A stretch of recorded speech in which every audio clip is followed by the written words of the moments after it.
But I think, that clip of Daniel Penny means a lot to an entire generation of veterans. Yeah.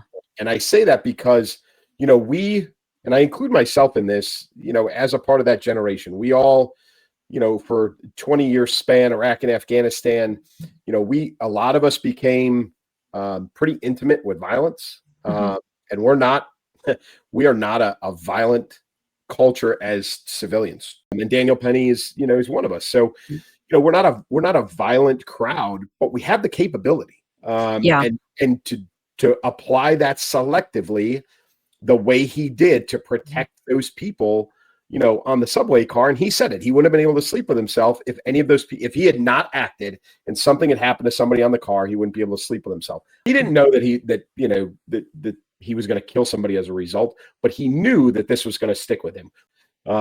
And so I'm sure he didn't make that decision lightly. I'm sure he did an instantaneous risk assessment of, this could happen, this could happen, this could happen. But if I don't do anything, this could happen and this could happen. And he acted, and I admire him for it.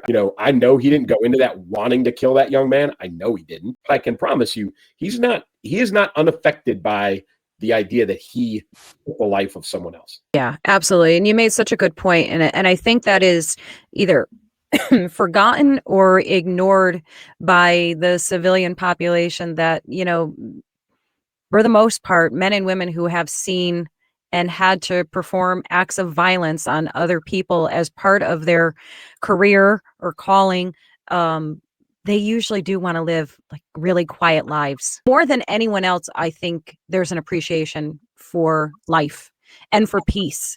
And I agree with you wholeheartedly. I think Daniel Penny is a perfect example of that. I think, if he would have rather not, if given the option, right? Given the choice, he most certainly would 100%. rather have not, right? Yeah, without question.